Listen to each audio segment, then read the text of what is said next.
YouTube Nation, we got another Ask Charles. Hashtag Ask Charles. Sunday night, I'm just sitting on the couch, literally going over all my YouTube subscriptions, which means that I subscribe to all these videos and then I watch it at 2 times the speed. So instead of a 20-minute video, it's 10 times the video, or 10 minutes, 10 minutes of the video.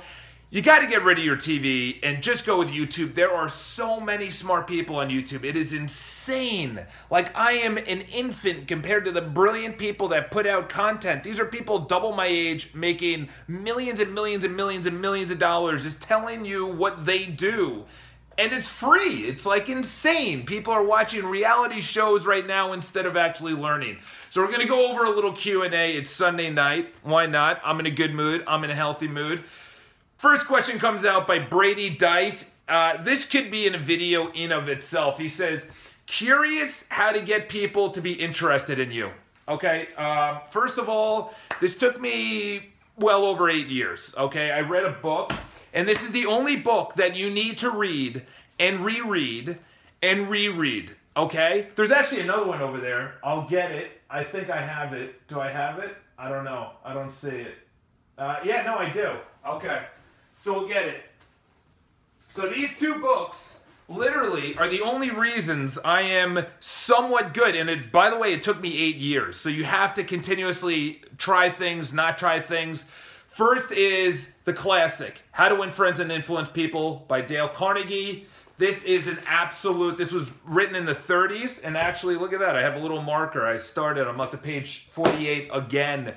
And then the other one is How to Have Confidence and Power in Dealing with People. This is an absolute gem. This is obviously a lot shorter. Both of those books will change your mindset.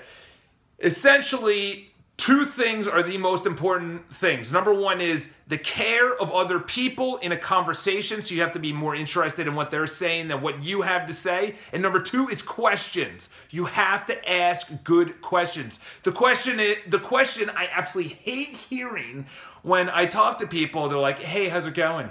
How's life? How are things? What kind of weak ass question is that? Dude, ask me a cool question.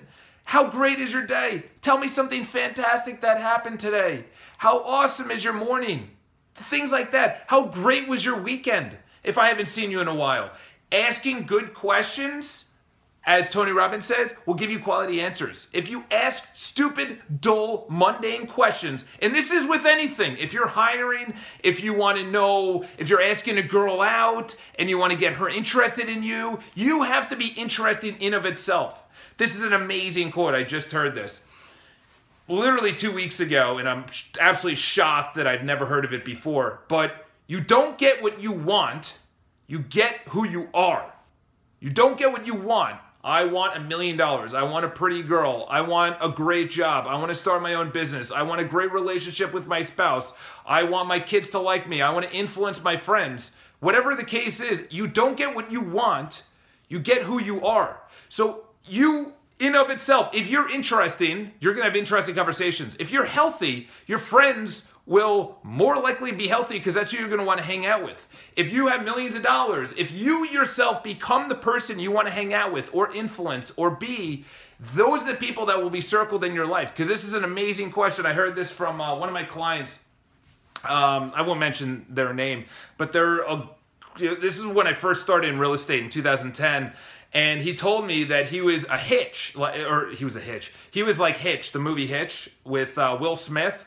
So he's a guy and he meets with CEOs and people that are divorced and millionaires and billionaires, but they just don't have the time. So he sets them up and he's globally known and everything else. He's doing really, really well.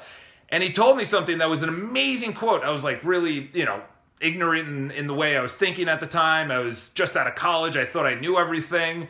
And he told me a quote that was unbelievable. So he talks about, specifically with dating, but it applies with everything. So he says, you want this, in a girl. Like, I want a beautiful girl that's in shape and she has a great job and a great family and blah, blah, blah. And you have a list of things. However, the question you should be asking is, does that girl want you? Does that girl want you? And it's the same thing with a job interview. I want this job that pays this amount. Okay, great. Does that job want you? in my case, I want to be representing townhouses and penthouses and all these beautiful homes that are tens and tens and tens of millions of dollars. But do those owners want you? Do those owners want you? It's the same thing with anything. Does that celebrity want to hang out with you? You know, so you should always be questioning that. One other thing that I could be saying on this is that use someone's name constantly. Always use their name. Always use their name. Hey, John. Great question, Molly.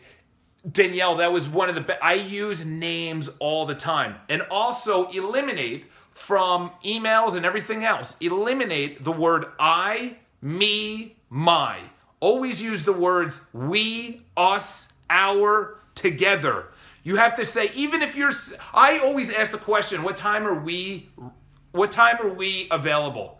Instead of what time are you available, you say, what time are we available? Are we ready to move forward? Instead of are you ready to move forward? I learned all this in those 2 books. These 2 books will change your life. You need to read them forever. And literally, this was the first book I read from cover to cover. I was age 21 or 22. It was the only book, and it was the first book that started me on this journey. So, highly recommend that. I dropped my my sheet. Okay, so then they continue, also wondering how to communicate. This is something that you just continuously learn. You have to. This is where you're actually going to make literally all of your money influencing, following, friends, anything that you're ever going to have in life. It is literally based on the way you communicate. If you have enthusiasm, if you have empathy, if you are more interested in the other person, more invested in the other person in that very moment, they will be like, wow, I will buy whatever this person is selling. And that could be actual products, that could be a relationship, that could be business, that could be anything. You have to be invested in the other person, in the communication, the actual welfare and well-being of the other person if you want their business or their relationship or whatever. If you don't, you're wasting your time. You just walk away. Communication is essential. And essentially, it is essential, and it essentially comes down to selling. You need to know how to sell. You need to know how to influence. You need to know how to get someone to be motivated to do something you want them to do that benefits both of you. In other words, they get a benefit and you get a benefit. In selling, it's called the necessary nudge. So in other words, someone's on the brink of buying a car, on a subscription, or whatever, and you give them that. How great would your life be if you bought this subscription to YouTube Red or to this magazine, or if you bought this book or this car or this apartment? That necessary nudge. You know why? People want to buy, they don't want to be sold. They want to buy, they don't want to be sold. If they feel like they're being sold, they will never buy. It needs to be presented in their benefits and their features only, and the only way you could find out their benefits. Listen, I'm in real estate. It's a sales job. I sell myself to the owner. I sell the apartment to the buyer. I sell my offer to the other agent. I sell myself to clients. I sell myself to get referral. You sell yourself, but it has to be in the benefit of them as well. So presenting an offer. You're presenting an offer to buy their home. Of course, that's a benefit, but you have to structure it in what they are going to get out of it and not what you're going to get out of it. It's a total role reversal, and I hear it all the time. People just pushing.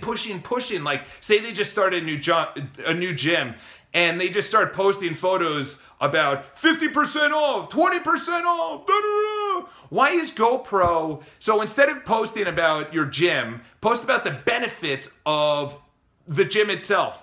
Holy cow, what a beautiful day it is here. You know, like the emotion of actual buying. People buy emotionally and then they justify it logically. So in other words, someone says, it just feels right to buy it. I don't know why I'm dating this person. It just feels right. And the reason we say that is because that's literally our lizard brain. I could go on for hours. I'm going to end it right now. I want to get under 10 minutes, but then he also goes, connect in an effective manner. And connect in an effective manner, you have to be confident as well.